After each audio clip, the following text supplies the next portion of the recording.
Hello students, आज हम लोग देखेंगे रेट ऑफ केमिकल रिएक्शन क्या होता है। कि ये केमिकल काइनेटिक्स का टॉपिक है क्लास 12 का। देखते हैं केमिकल काइनेटिक्स क्या होता है।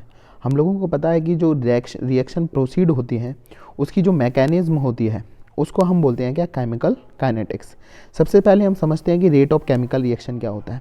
रेट मतलब जैसे फिजिक्स में होता है, स्पीड को अगर हम देखें, speed is equal to distance upon time, मतलब डिस्टेंस निकालने के लिए हम टाइम का यूज़ करते हैं।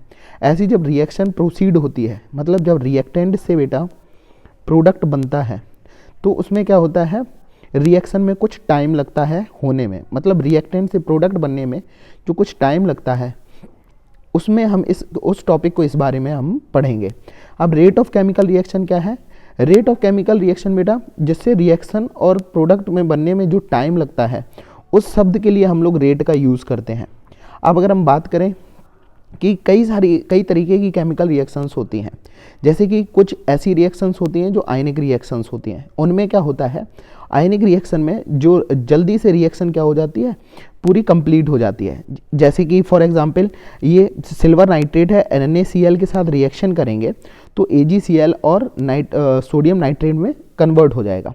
ये रिएक्शन आयनिक रिएक्शंस हैं। जो आयनिक रिएक्शन होती हैं, आयोनिक रिएक्शन, जो बेटा आयनिक रिएक्शन होती हैं, ये बहुत ही जल्दी क्या होती हैं, कन्वर्ट हो जाती हैं और प्रोसीड हो जाती हैं। क्यों ये ऐसा क्यों होता है, क्योंकि इसमें बॉन्ड फॉर्मेशन नहीं होते हैं। इसमें डायरेक्टली क्या होता है, कैटाइन और एनाइन क्या हो जाते हैं, कंबाइन हो जाते हैं, और इसमें ज़्यादातर क्या बनते हैं, अपने सॉल्ट्स बनते हैं। तो जो आयनिक रिएक्शंस होती हैं ये बहुत ही जल्दी क्या हो जाती हैं, प्रोसीड हो जाती हैं, जिसके कारण क्या होता है, इनकी जो रेट ऑफ रिएक्शन है वो काफ़ी फास्ट होता है।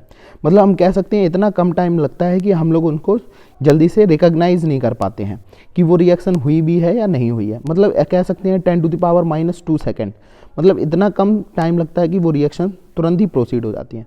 और वहीं कुछ ऐसी भी रिएक्शंस होती हैं जिनमें बहुत ज़्यादा टाइम लगता है। जैसे फॉर एग्जाम्पल अगर हम बात करें रस्टिंग ऑफ आयरन की, इसमें इतना ज़्यादा टाइम लगता है कि हम लोग उसको देख भी नहीं पाते। जैसे कि अगर हम कोई भी अगर हम उसमें लोहे को अगर हम खुले में डाल देते हैं जहाँ पे मॉइस्चर वगैरह या एयर का मॉइस्चर में जब रस्टिंग होती है तो हम लोगों को 3-4-5 दिन बाद पता चलता है।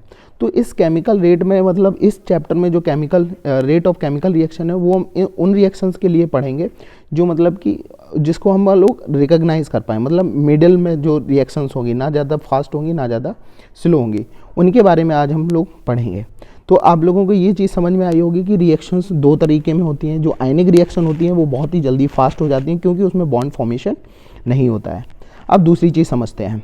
और जो कोवैलेंट जो रेशियोज जो आपकी रिएक्शंस होती हैं उनमें क्या होती है, बॉन्ड फॉर्मेशन होता है, तो उसमें थोड़ा ना थोड़ा टाइम लगता है। तो इस टाइम को हम लोग डिनोट करेंगे T से।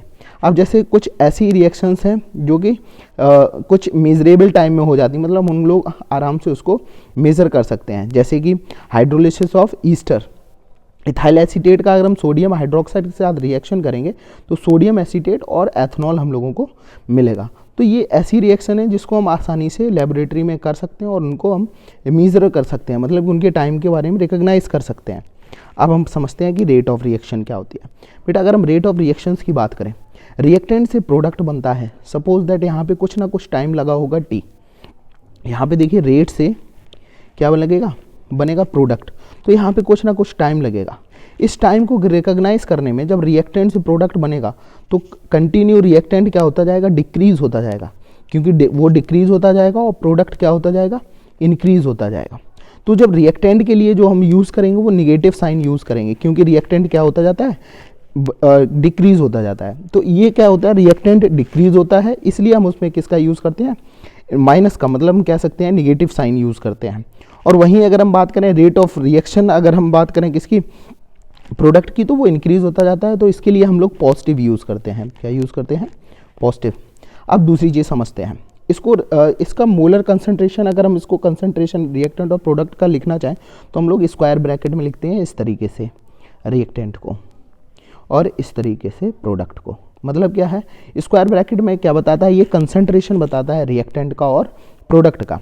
सपोज दैट अब अगर हम बात करते हैं रिएक्टेंट से प्रोडक्ट बना, रिएक्टेंट से प्रोडक्ट बना, तो यहाँ पे हमने मान लिया कि इनिशियली जो टाइम होगा T1 और फाइनल जो टाइम होगा T2।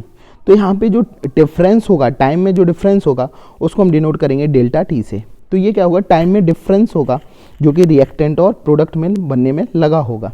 तो रेट ऑफ रिएक्शन लिखने के लिए हम लोग किसका यूज़ करेंगे, रेट ऑफ रिएक्शन अगर हमें रिएक्टेंट का लिखना है तो नेगेटिव साइन का यूज़ करेंगे बेटा, और उसमें लिखेंगे minus delta R upon delta T. ये ऐसा क्यों लिखेंगे delta R upon delta T, ये इसलिए क्योंकि ये कंसंट्रेशन है किसका, कंसंट्रेशन ऑफ रिएक्टेंट, एंड ये कंसंट्रेशन है कंसंट्रेशन ऑफ डेल्टा टी, मतलब टाइम का जो डिफरेंस है रिएक्टेंट से प्रोडक्ट बनने में, इसलिए हम उसको डेल्टा टी का यूज़ करेंगे। अब दूसरी चीज़ समझते हैं। तो यहाँ पे हम लोगों की ये चीज़ समझ में आ गई कि माइनस साइन हम लोग क्यों यूज़ करते हैं। तो रेट ऑफ रिएक्शन जैसे अगर हमें लिखना है PCl5, ये रिएक्शन दे रखी है हम लोगों को PCl5 एग्जाम्पल में, तो इसको अगर हमें इसकी रेट ऑफ रिएक्शन लिखनी है तो किस तरीके से लिखेंगे, देखो आगे रिएक्टेंट में हम लोग माइनस का यूज़ करेंगे तो माइनस डेल्टा लगाएंगे। इसमें क्या है, concentration PCl5 upon delta t is equal to delta PCl3 upon delta t. अब ये प्रोडक्ट में था तो इसलिए यहाँ पे पॉजिटिव साइन है, ठीक है, तो ये सर इधर पे हम इसको नेगेटिव साइन नहीं लगाएंगे। Is delta t is equal to फिर से है delta concentration of Cl2 upon में डेल्टा टी। इस तरीके से हम रेट ऑफ रिएक्शन को लिखेंगे। आई होप आप लोगों को रेट ऑफ रिएक्शन समझ में आया होगा। जो टाइम लगता है रिएक्शन को प्रोसीड होने में उसको हम बोलते हैं rate of reaction. Rate of reaction लिखने का ये एक सही तरीका है, इस तरीके से हम लोग लिखते हैं।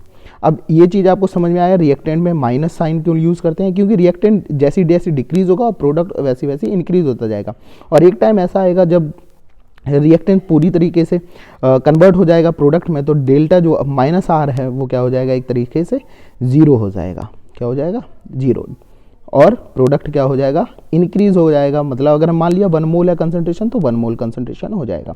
जितना भी रिएक्टेंट होगा, अगर 1 मोल रिएक्टेंट होगा तो वो कन्वर्ट हो जाएगा 1 मोल प्रोडक्ट में। आई होप आप लोगों को ये समझ में आया होगा।